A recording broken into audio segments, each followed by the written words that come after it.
In science, convictions have no rights of citizenship, as one says with good reason.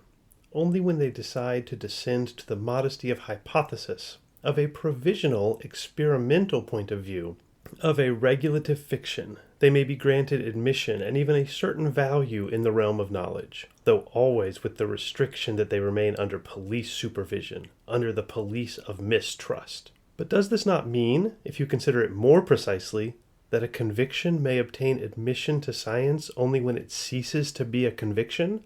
Would it not be the first step in the discipline of the scientific spirit that one would not permit oneself any more convictions? Probably this is so, only we still have to ask, to make it possible for this discipline to begin, must there not be some prior conviction, even one that is so commanding and unconditional that it sacrifices all other convictions to itself? We see that science also rests on a faith. There simply is no science without presuppositions. The question whether truth is needed must not only have been affirmed in advance, but affirmed to such a degree that the principle, the faith, the conviction finds expression. Nothing is needed more than truth, and in relation to it, everything else has only second-rate value. Friedrich Nietzsche, translated by Walter Kaufmann.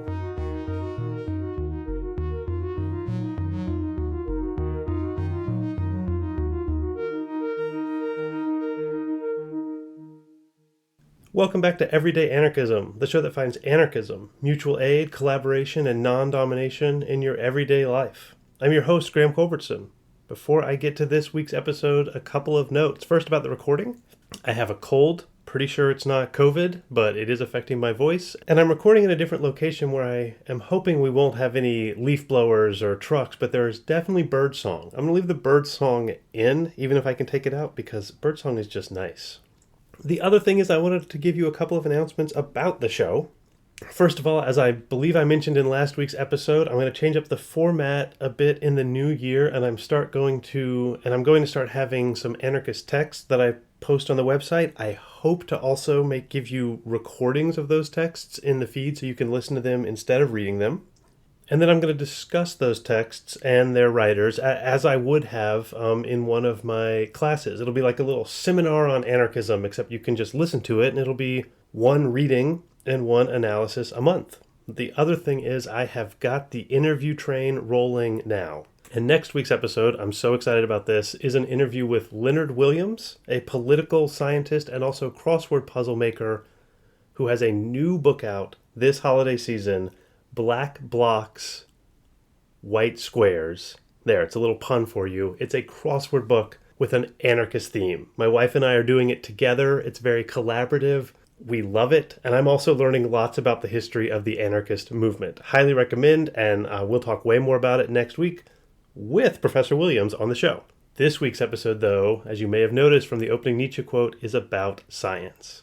I have noticed lately this enormous trust in science, which seems to have accelerated during the pandemic. Obviously, this isn't a new thing. It was pretty huge in the 19th century, as you can see from Nietzsche attacking it. If you want to say something true, just say that it's scientific. That's it. And then people have to agree with you because it's science. Let me give you an example. So in the 19th century, there's this philosopher, Herbert Spencer, and he says it is simply science. You cannot have any state intervention into the economy. So far, so good. But there's also a 19th century philosopher named Karl Marx, and he says, according to science, the state has to take complete control over the economy. Uh-oh, we've got a problem here. When people say trust the science, they mean you have to do what science says. We don't think of Spencer or Marx as scientists now, but they were both considered scientists at that time. Spencer says science demands one thing, Marx says science demands another thing. This isn't a problem for anarchism or its philosophical cousin pragmatism. You can just say, oh, well, they're using the same word science to mean different things, and let's just not worry about it and decide which one you think is right based on your own thoughts. Yes, that's great. But that will not help us if we want science to be real. Pragmatism would say, oh, there's lots of different things called science and none of them are really real. And there is no central body that can tell you what is scientific and what isn't scientific. But then we can't cede our response to the pandemic to a scientific body. So we want science to be real. but I'm going to argue that it isn't. Not real or, quote, objective in the sense that science is real as a slogan means. I'm going to argue that truth, which is, remember, what we're looking for with science. Truth is, according to the pragmatist philosopher Richard Rorty, what your contemporaries will let you get away with saying, which is very, very unsatisfying for someone who wants clear, direct, and, let's say, authoritative, I might say, from an anarchist perspective, authoritarian answers from science. And what these scientists would do, besides just say that Marx and Spencer are both unscientific, is just say that one of them is wrong. Science can fight it out and it can find the right answer. This is where Nietzsche comes in and says, but to have this process, you have to believe that there is a right answer ahead of time and that you can find it. And that is faith, not science. And so if you're having an argument that cannot be solved by any appeal to first principles or any authority, and everyone just has to do the best they can and make their argument, well, that's anarchism. And if you say science is real, you know that science isn't anarchism. But the name of this episode is, of course, Anarchism is Science. Just like I did with the Jesus episodes, I'm going to start with the other side, although not give it an entire episode. Let's call this part 1. The case for science is real. And although there are certainly some scientists who make this case, you normally find it more with philosophers than scientists. Most of the people who do science are aware of the anarchic nature of science, although sometimes they want to hide that from the public because they don't want the numbskulls getting involved. But there aren't really a lot of scientists defending science is real when they really come down to write their thoughts. What you get is philosophers, and these philosophers are defending something called rationality or reason. The first thing you've got to understand is just to defend rationality and then scientific rationality, you've got to have something called reality. The name for this philosophical position is realism. It says there are real things, like, say, a tree. And then we can know things about those real things. So if a tree falls in the forest, we know it makes a sound, even if no one observes it, because that's just a fact, an irreducible reality about trees. So this is called realism.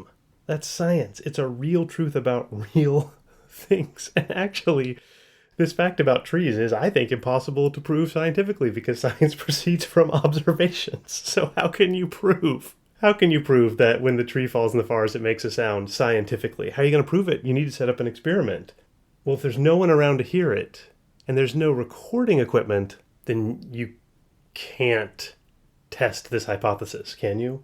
You see, this is an untestable hypothesis. So the pragmatist philosopher says this is just an act of faith, believing that when the tree falls in the forest and there's no one around to hear it, it still makes what science calls a sound. But the science is real camp, the rationalists, the realists, they don't want this to be an object of faith. So they've got this thing called reality, which it is actually pretty hard to prove it exists. You assume it exists, but it's hard to actually prove it, as scientists and philosophers have found for millennia. But the argument goes that science has gotten pretty good at finding this thing called reality. And I'm going to draw this argument from two 20th century philosophers, Bertrand Russell and Karl Popper, and I'm going to give this case 3 facets. So what do you need if you want your science to be real? 1, you need human objectivity. You need scientists, people who have been trained in science and who, I would say, believe, but they would say have taught themselves how to recognize reality as opposed to superstition or faith. We need a trained scientific mind. The second thing we need is a scientific method. Freed of its human desires, this Zen-like mind can follow the processes laid down by Francis Bacon or later Karl Popper or whoever and find the truth. Finally, we need progress. The proof is in the pudding, or the original version of that saying is, the proof of the pudding is in the eating. Did you get your mind right and follow the recipe correctly? Then the pudding will be delicious. And the taste of the pudding in science is progress. Did we advance knowledge? Then we scienced correctly. Part 1 for Science is Real, the scientific mind. Here's a quote from Bertrand Russell. The true philosophic contemplation finds its satisfaction in every enlargement of the not-self, in everything that magnifies the objects contemplated and thereby the subject contemplating. Everything in contemplation that is personal or private, everything that depends upon habit, self-interest, or desire, distorts the object and hence impairs the union which the intellect seeks. The free intellect will see as God might see, without a here and now, without hopes and fears, without the trammels of customary beliefs and traditional prejudices, calmly, dispassionately, in the sole and exclusive desire of knowledge, knowledge as impersonal, as purely contemplative as it is possible for man to attain. Hence also the free intellect will value more the abstract and universal knowledge into which the accidents of private history do not enter, than the knowledge brought by the senses, and dependent, as such knowledge must be, upon an exclusive and personal point of view and a body whose sense organs distort as much as they reveal. Now, in the previous paragraph, he spends a decent amount of time attacking pragmatism and the pragmatic method. I don't think he mentions William James by name, but let's just say he mentions William James by name otherwhere in his work. He hates James. He hates all the anarchist/pragmatist philosophers. He's explaining what philosophy does. It finds its satisfaction in, quote, every enlargement of the non-self. By non-self, he just means reality, the world, nature, the universe, everything that's not you. So what do you have to get rid of? Habit, self-interest, or desire. He doesn't even trust his sense organs. So the goal of science and philosophy working together is in some ways to overcome human perception. Philosophers are here to help the scientists know they should disappear as human beings. Reality is real, outside of humanity. So if you want to find it, you have to see the way God would see. Eliminate your humanity. Become objective. No desire. Which really, like I mentioned, I think this is basically a version of Buddhism. Remember this idea of no desire and no habits, because we'll come back to that when we see the pragmatist or anarchist version of science. We've got our Zen-like scientist. Now it's time for part 2, the scientific method. For that, I'm going to come from Karl Popper. He was a few decades younger than Russell, and he took up Russell's project of uniting science and philosophy and throwing out unscientific philosophers like William James and Nietzsche. Popper is, in my opinion, much more sophisticated than Russell, and I'm not going to be able to deal with the full complexity of his argument.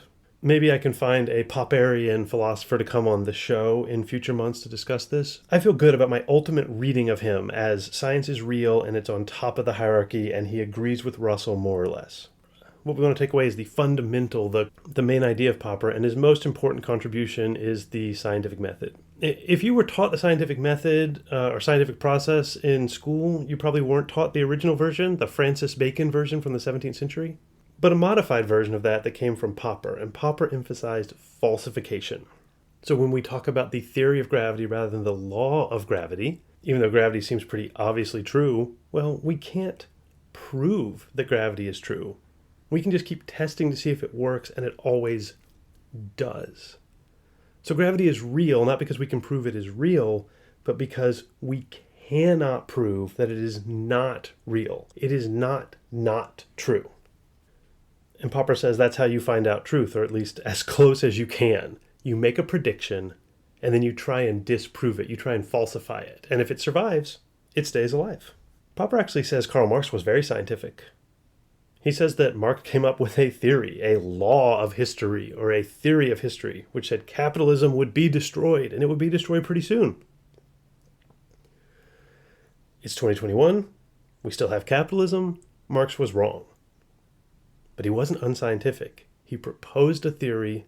We tested it with history. These people, you may have heard of them, Stalin, Lenin, Trotsky, they tested it. They didn't kill capitalism. It was wrong. So Marx was very scientific. He just was wrong. But Popper hates 20th century Marxists. He basically invented the scientific method because he found the Marxists infuriating. Once Einstein comes along, people were willing to admit that Newton got things wrong because they were able to falsify Newton. That's the example Popper uses. But Marx got falsified over and over and over again, and people still believed him. They were spending years, decades explaining how Marx was right, even though every single one of his predictions came wrong. Scientists stopped trying to use pre-Darwinian evolutionary theory once Darwin came along because Darwin had falsified it. They stopped trying to use pre-Einsteinian theory, at least where Einstein applies, because Einstein had falsified Newton. But the Marxists are just saying over and over again, no, Marx is really true. No matter what the data says. We know it's true. And gosh, if you know any of the Marxists out there, they're still doing it in 2021. I personally find it infuriating. Infuriating. Sorry. So Marx was being scientific, but he was disproved. But the people who still believe in Marx after he was disproved are not being scientific. They're being fundamentalist. Here's Popper. The Marxist theory of history, in spite of the serious efforts of some of its founders and followers, ultimately adopted the soothsaying practice. Soothsaying meaning the processes where you look at the entrails of an animal and make a prediction, and then when the prediction is wrong, you say, oh, that's okay, you just misunderstood my explanation of the entrails, but the soothsaying was still right. Back to Popper. In some of its earlier formulations, for example, in Marx's analysis of the character of the, quote, coming social revolution, their predictions were testable, and in fact falsified. Yet instead of accepting the refutations, the followers of Marx reinterpreted both the theory and the evidence in order to make them agree. In this way, they rescued the theory from refutation, but they did so at the price of adopting a device which made it irrefutable. By this stratagem, they destroyed its much advertised claim to scientific status. Having said this, Popper then starts talking about the poetry of Homer and also astrology. These are all, as you can see, non-scientific. But poetry knows it's not science, so it's okay. Astrology and Marxism, however, just keep making predictions, keep being wrong, and then keep explaining why they are actually right. Irrefutable, says Popper, but also unscientific. Pseudoscientific because they are pretending to be science. So if you are not following the scientific method of making predictions and then dropping the beliefs that created those predictions, if those beliefs are proven wrong, you're not doing science, you're doing pseudoscience. So that was part 2. Part 1, a Zen-like scientific mind freed from desire and habit. Part 2, the scientific method of falsification or falsifiability. So that's how to do science, how to use the scientific method, but why would you want to use the scientific method? And the answer is, again, what we've been talking about. There's something real outside of humanity. This is where the hierarchy comes in. The poetry of Homer is obviously not as valuable as science. Science is real, and poetry is real too, but not as real. Poetry, belief, faith, politics, these things are real, but below science. That's why you have to trust the science. The scientists have abstracted themselves into these objective knowers of pure truths, which they're confirming all the time with their constant experiments, and thus they exist on a higher plane than you and I. Popper and Russell both criticize Plato, but as near as I can tell, they fundamentally agree with him. There are certain people who are better at knowing things which are purer and truer than us stupid people who like literature, art, and, life, us numbskulls. So it's just our job to trust the science. And how do they prove that we should trust them? There is a claim here. They are making progress. That's how you can tell we actually are finding out the truth of reality. So, part 3, scientific progress. Here's Popper. The history of science, like the history of all human ideas, is a history of irresponsible dreams, of obstinacy, and of error. But science is one of the very few human activities, perhaps the only one, in which errors are systematically criticized and fairly often in time corrected.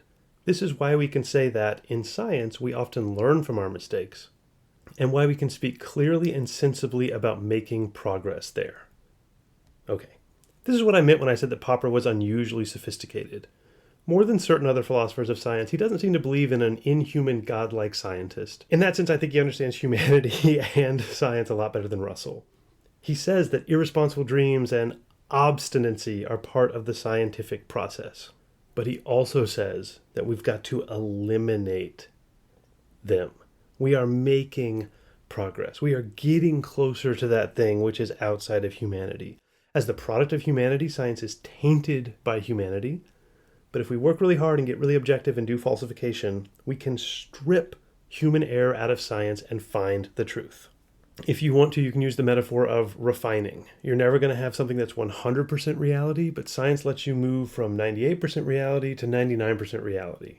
It's like making something more and more pure, like gold, like the alchemists do. And don't worry, we'll talk about alchemy soon. And Popper says science is special. He says it's, quote, perhaps the only one of all the activities that really do this, that really falsify and make progress. I also want to point out before I move on that this scientific progress doesn't tell us that what we have learned is useful or valuable. It just says that it's true. One more quote from Popper before I move on. Our aim as scientists is objective truth, more interesting truth, more intelligible truth. We cannot reasonably aim at certainty. Once we realize that human knowledge is fallible, we realize also that we can never be completely certain that we have not made a mistake. So again, he acknowledges that nothing is perfect, but he also still believes that there is objective truth outside of humanity, the God's eye view that science can move us towards. Science will never give us perfect knowledge. It will never give us complete certainty. It will never give us objective truth, but objective truth does exist, and science will move us closer to that objective truth. Some truths are simply truer than other truths, and science is the only tool we have to find what's truer than something else. All right, that's the end of the science is real part.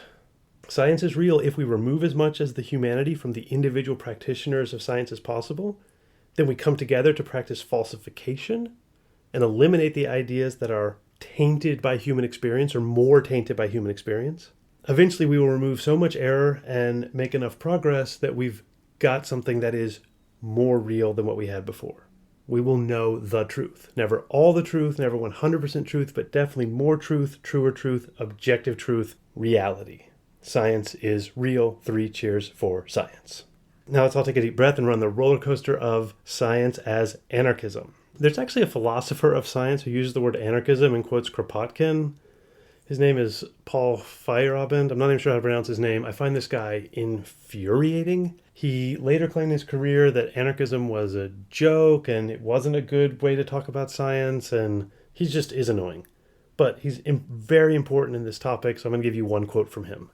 Non-scientific procedures cannot be pushed aside by argument. To say, quote, "The procedure you used is non-scientific, therefore we cannot trust your results and cannot give you money for research," assumes that, quote, "science is successful and that it is successful because it uses uniform procedures."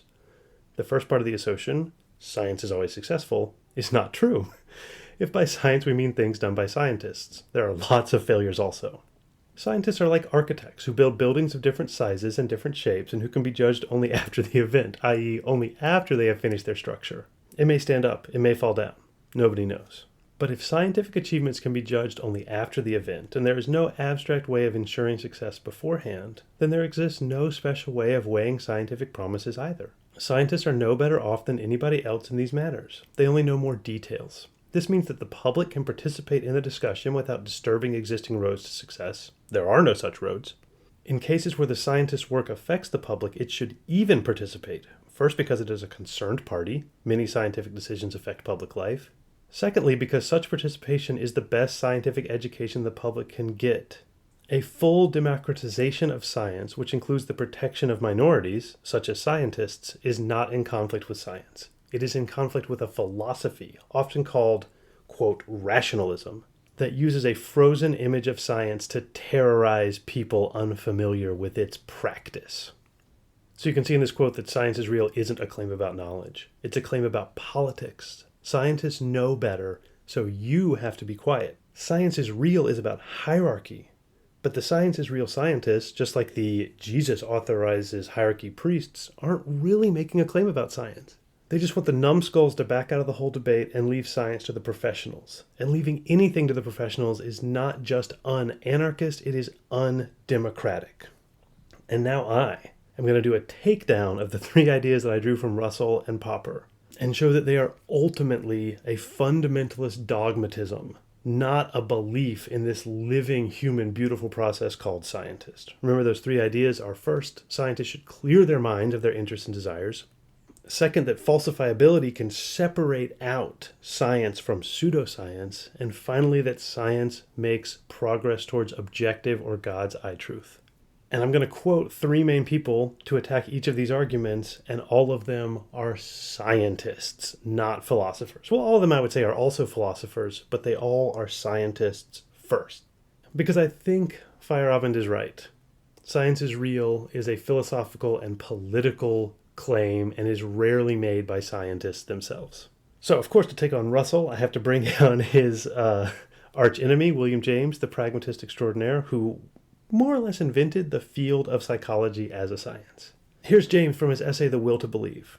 There is included in human nature an ingrained naturalism and materialism of mind, which can only admit facts that are actually tangible. Of this sort of mind, the entity called science is the idol. Well, okay, I already have something to say. Look at this move. An idol is something that you invest religious belief in, but you shouldn't. Russell and Popper believe in this, quote, science. They claim to hate religion, but they have a religion. And they claim that their God won't let them worship any other gods, and all other gods are false idols. Oh, James is so delightful. Science is real is a fundamentalist claim. It has the same level of sophistication as the Bible is real. That's what that opening quote from Nietzsche is about. Science is real is about piety. It's about proper belief. It's about worship. There is no God but science, and Bertrand Russell is his prophet. Now back to James.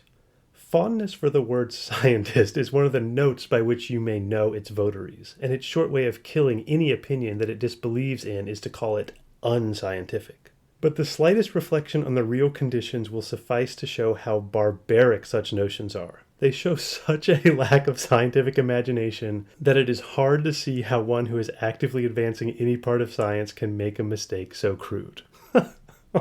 Oh, man, barbaric votaries. This is fundamentalism, and it is a crude, crummy fundamentalism. Science is right, unscientific things are wrong. End of story. James can't believe that any scientist could believe this, especially when they claim to be against religion. Oh, there's a little bird song. Enjoy. Here he goes on about this religion. He's using the phrase doctrine because it is about a set of religious beliefs. We have no right, this doctrine tells us, to dream dreams or suppose anything about the unseen part of the universe, merely because to do so may be for what we are pleased to call our highest interests. We must always wait for sensible evidence for our beliefs, and where such evidence is inaccessible, we must frame no hypotheses whatever. Of course, this is a safe enough position in abstracto. If a thinker had no stake in the unknown, no vital needs, to live or languish according to what the unseen world contained, a philosophic neutrality and refusal to believe either one way or the other would be his wisest cue. But unfortunately, neutrality is not only inwardly difficult, it is also outwardly unrealizable. This is because, as the psychologists tell us, belief and doubt are living attitudes and involve conduct on our part. Our only way, for example, of doubting or refusing to believe that a certain thing is continuing to act as if it were not. Yes!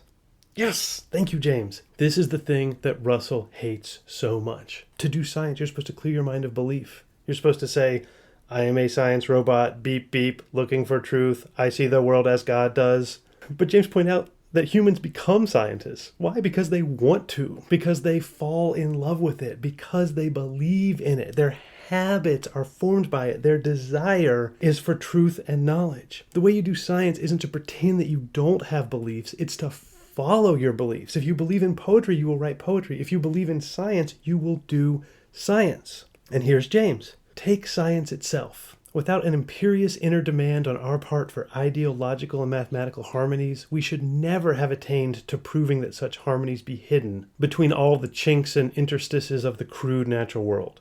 Hardly a law has been established in science, hardly a fact ascertained, which was not first sought after, often with sweat and blood, to gratify an inner need. Whence such needs come from, we do not know. We find them in us, and biological psychology so far only classes them with Darwin's accidental variations. To gratify an inner need, that's why we do science. That is the exact opposite of why Russell says we should do science and how we can do science. Why did Galileo or Einstein do what they did? Because they wanted to, because they had passion, because they had faith, because they were compelled to do science. They were crazy. They could have gotten themselves killed, ostracized. In the case of Galileo, he got almost killed and definitely ostracized. It's also a miserable process. Science can be miserable. You spend decades on a project. No one does that if they don't think it's going to work. But they don't know before they start whether it works or not. But no one says, ask a scientist if you know any scientists. I'm pretty sure that this experiment is going to fail. In fact, I'm almost completely certain, but as an objective scientist, I just wander around finding things out like a robot. That's not true. They believe it's going to work. They hope. They are compelled. Scientists are numbskulls like the rest of us, hoping against hope that they can learn something.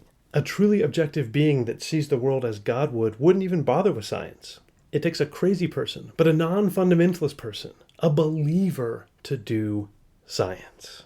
You don't strip yourself of your beliefs to do science. You turn your beliefs into the scientific process. Which brings us to the scientific method. Remember, the key to the scientific method for Popper is falsifiability. It's how we make sure something is really science. Honestly, William James just defined falsifiability a few paragraphs ago. Popper didn't invent it, but he's often given credit for it rather than James, because I think the people who are interested in it are interested in this, science is real idea. But obviously James knew it because he was a scientist. Now I'm going to falsify falsifiability.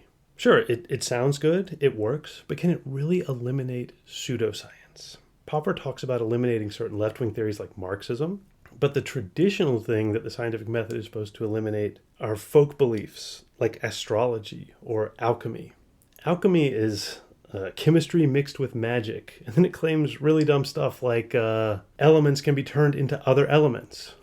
Okay, so we know now that elements can be turned into other elements, and the alchemists are right about that. But still, alchemy isn't science, and we know it's pseudoscience and bad and wrong. So I'm going to give you some examples of alchemy and see if we can falsify them and prove them to be unscientific. Here's one from the 17th century, which is the same century as Francis Bacon, remember the inventor of the scientific method, and Isaac Newton. This particular alchemist is trying to figure out how to turn something into gold, which is the ultimate alchemist's goal. But the rule or axiom for the transformation of bodies is of two kinds. The first regards the body as an aggregate or combination of simple natures. Thus, in gold are united the following circumstances. It is yellow, heavy, of a certain weight, malleable and ductile to a certain extent, it is not volatile, loses part of its substance by fire, melts in a particular manner, is separated and dissolved by particular methods, and so of the other natures observable in gold. An axiom, therefore, of this kind deduces the subject from the forms of simple natures. For he who has acquired the forms and methods of superinducing yellowness, weight, ductility, stability, deliquescent solution, and the like, and their degrees and modes, will consider and contrive how to unite them in any body so as to transform it into gold. Wow. Okay, so that is some pseudoscience. We've just got to superinduce yellowness into any substance, and then we will know how to make gold. So, can we use the scientific method to falsify this ridiculousness? I'm not even going to try, because this quote is actually from the book Novum Organum, written by Francis Bacon, the inventor of the scientific method. In fact, this is part of the invention of the scientific method. The scientific method was literally created by someone who was using alchemy. He was just trying to make alchemy more scientific. Popper tells us the scientific method can eliminate pseudoscience, but what if the scientific method grew out of pseudoscience? There just isn't a clear line between science and pseudoscience. This goes back to Feyerabend's claim. You can only tell later if something is pseudoscience. How do we know Bacon isn't a pseudoscientist? Because it worked.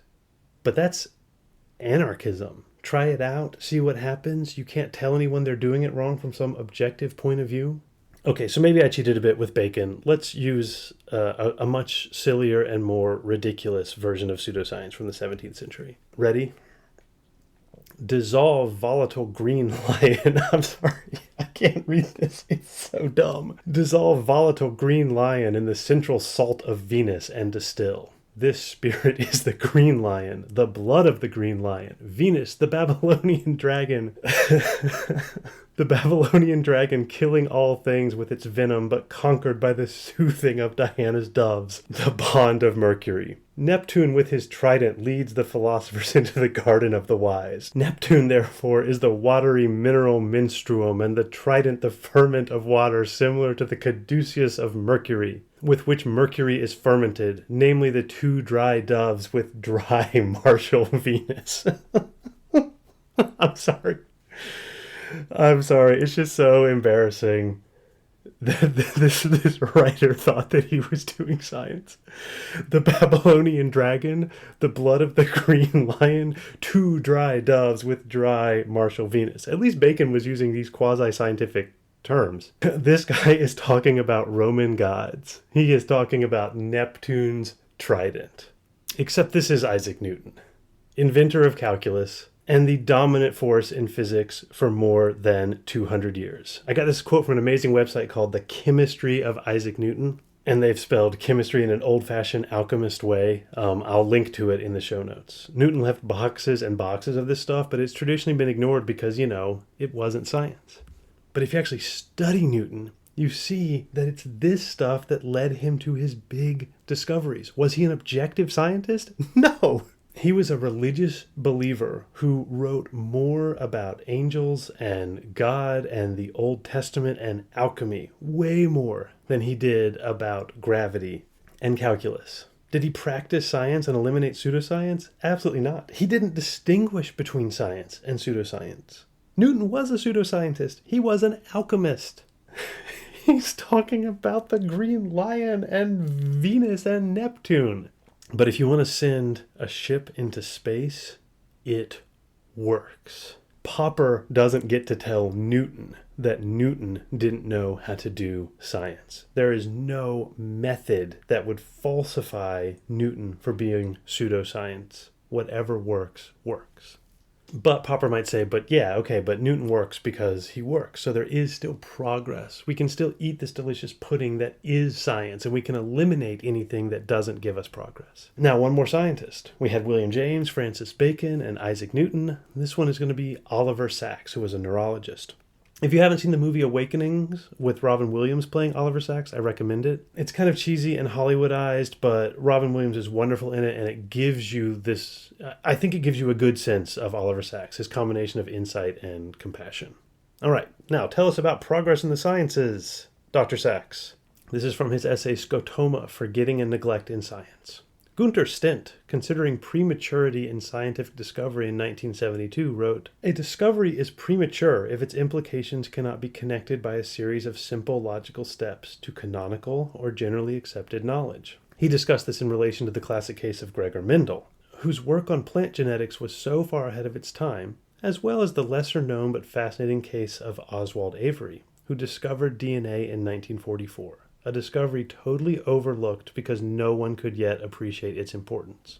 Had Stent been a geneticist rather than a molecular biologist, he might have recalled the story of the pioneer geneticist Barbara McClintock, who in the 1940s developed a theory of so-called jumping genes, which was almost unintelligible to her contemporaries. 30 years later, when the atmosphere in biology had become more hospitable to such notions, McClintock's insights were belatedly recognized as a fundamental contribution to genetics. Had Stent been a geologist, he might have given another famous, or infamous, example of prematurity, Alfred Wegener's theory of continental drift, proposed in 1915, forgotten or derided for many years, but then rediscovered 40 years later with the rise in plate tectonics theory. Had Stent been a mathematician, he might even have cited, as an astonishing example of prematurity, Archimedes' invention of calculus 2,000 years before Newton's and Leibniz's. And had he been an astronomer, he might have spoken not merely of a forgetting, but of a most momentous regression in the history of astronomy.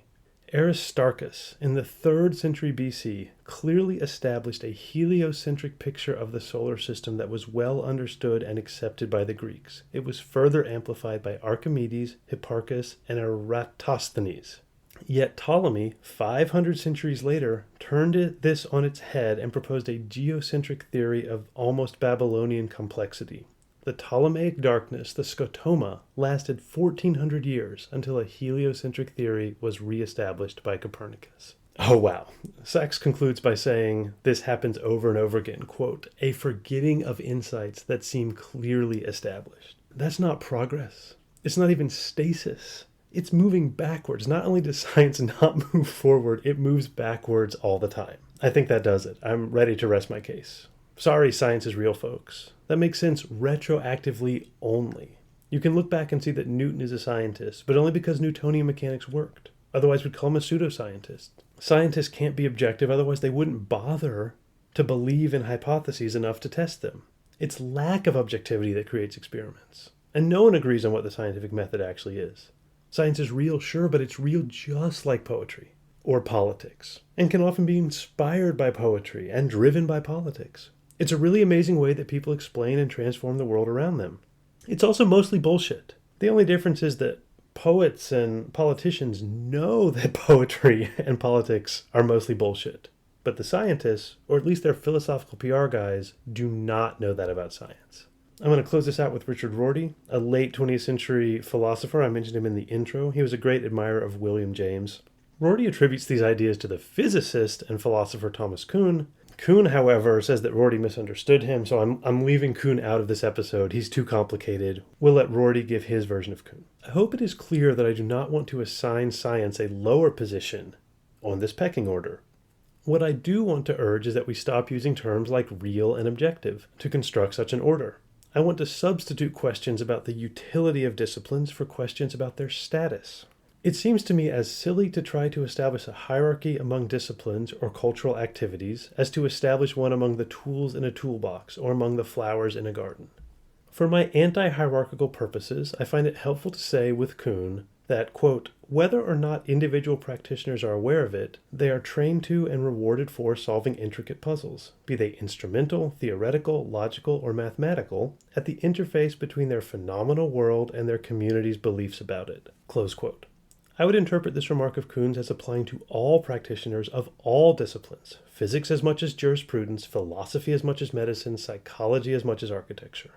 As I read him, Kuhn gave us a way of seeing the history of physics, of philosophy, of the novel, and of parliamentary government in the same terms. Human beings trying to improve on their ancestors' solutions to old problems in such a way as to solve some new, recently arisen problems as well. Kuhn suggested that in all these areas we could drop the notion of, quote, getting closer to the way things really are, close quote, or more fully grasping the essence of, quote, or finding out how it really should be done. Close quote. For all these, we can substitute the notion of capitalizing on past successes while at the same time coping with present problems. This, according to Rorty, is how science works. It's also the idea behind this podcast, which I wouldn't call scientific, but it is about using old ideas to solve new problems. Science isn't real or objective. It isn't at the top of any hierarchy. It's just another way of trying to solve our problems, using what we've learned from the past, working mostly together, sometimes competitively, with no one in charge, or at least no one able to state that they truly have the right to be in charge because they have a monopoly on knowledge or truth or power. That is anarchism. Science is real, sure, as real as poetry or architecture. It doesn't get to win just by virtue of who it is, any more than kings get to rule anymore by virtue of who they are. We're all on the same plane. And that is anarchism. Okay, thank you so much for listening. Remember, I'd love your questions at everydayanarchismpodcast@gmail.com. And if you can, please support this podcast any way you can. Go to everydayanarchism.com to sign up for the newsletter Anarchist Hot Takes. Go to that same website to donate to help keep the show alive. Tell a friend. Leave an Apple Podcast review. Any and all of these things help. Thank you so much. Remember, next week we are talking to Leonard Williams about his book of anarchist crossword puzzles. And the theme music, which you are about to hear, is by David Hill.